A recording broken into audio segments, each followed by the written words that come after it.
जय Jagannath. Welcome to my YouTube channel. सर्वप्रथम channel टी को लाइक शेयर एंड सब्सक्राइब करनबा पाख थिबा बेल आइकन टी को स्पेस करनबा। चलंतु वर्तमान मु आपण मानको सिखौछि केमिति काबुली चना आलूर सब्जी बना जाए। एथि मु कोन करछि गोटे प्रेशर कुकर रे पानी किछि नै नौछि तो काटी रखिथिबा आलू को एथिरे पके नौछि। वर्तमान किछि समय पूर्व भिजई रखी काबुली चना को ताकू भी एथिरे ऐड कर नौछि। ऐड होले पर एथिरे मो टिके लूण पके नौछि आ किछि हळदी अल्प टिके पके नौछि। हळदी भी एठी देखंतु मु पके नेली। तो एठी कोन करबा ना गोटे खंड दालचीनी टुकड़ा पके नबा। दालचीनी पकेले कोन तर स्मेल टा टिके भलो आसे। तो ये मु गैस ऑन करी प्रेशर कुकर को बसई नौची। तो 2-3टा सीटी मारला पर देखो तो मोर काबुली चना केमिति सीझी जाउची। सीझी जाइए भल भाव में वर्तमान। तो आम कौन करवा ए गोटे कड़े बसई नवा गैस रे। तो ये कड़े ताती जाइए तो तेल मु पके नौची। तेल ताती गला पर गोटे पियाज मु काटी रखी एठी देखो। वर्तमान पियाज को पके नबा। पियाज को मुझे पके नेली।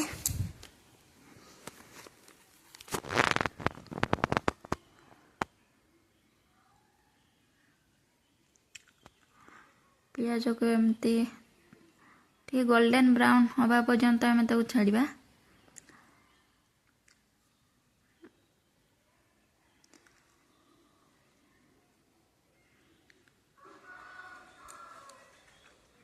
देखो पियाज मोर गोल्डन ब्राउन हो आसला। तो एबे कौन करवा ना बाटी रखी अदा रसुण पेस्ट ताकू एथिरे मु ऐड कर नौची।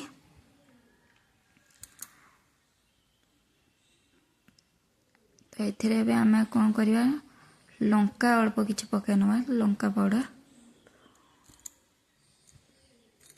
आ किछि लूण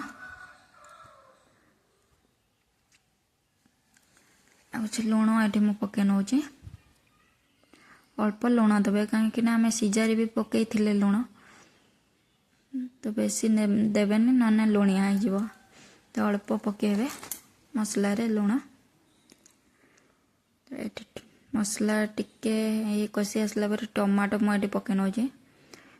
टमाटो टिके सीझापी मुझे ढांकी नौची ताको टिके ढांकी नेले कौन हम ना टमाटो टी शीघ्र सीझी जाए। देखो मोर ये टमाटो सीझी गला। देखो केते भल भाव में मोर टमाटो सीझी जाइए।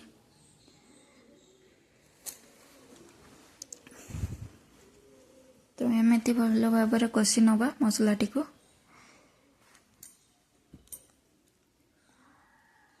वर्तमान मसला कषि आसला। तो ये आम कौन करवा ना एवरेस्ट चिकेन मसला मुझे पके नौची। चिकेन मसला एवरेस्ट चिकेन मसला मत बेसी भल लगे तार स्मेल टी अधिक भल लगे मत। तो से सब बड़े चिकेन एवरेस्ट चिकेन मसला यूज करे। मु भूली जाइली हलदी पकाइबा ए हलदी भी मुझे ऐड कर नौची एबे।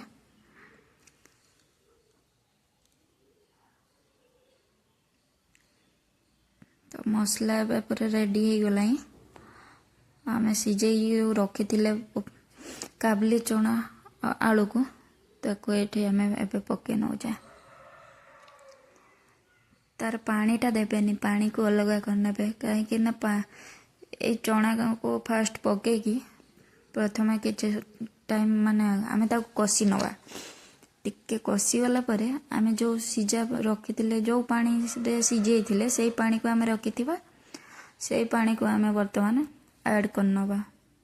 ये देखो मोर टिके कषि गला तो से पानी मु रखी ताको एबे ऐड कर नौची।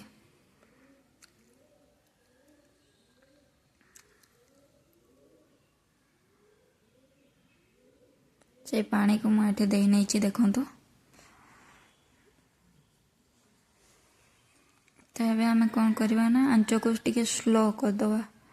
स्लो आंचरे किसी टाइम आम फुटापी छाड़देवा 2 ରୁ 3 मिनिट। देखो केमिति मोर फुटीगला भल भाव कलर भी आसीगला। तो बर्तमान आम कौन करवा ना जीरा पाउडर ऊपर पकई नौचे टिके गरम मसला मो सब रुचि गरम मसला यूज करे।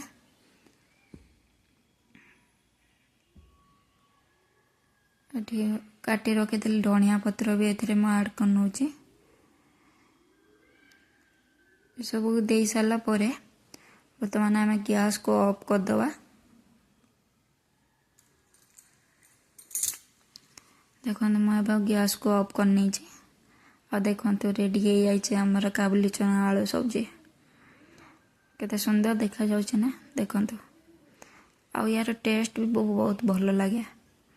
आपण माने भी थोड़े ट्राई करी देखंतु एमती प्रोसेस रे आपण मानको भी बहुत भल लागिबा।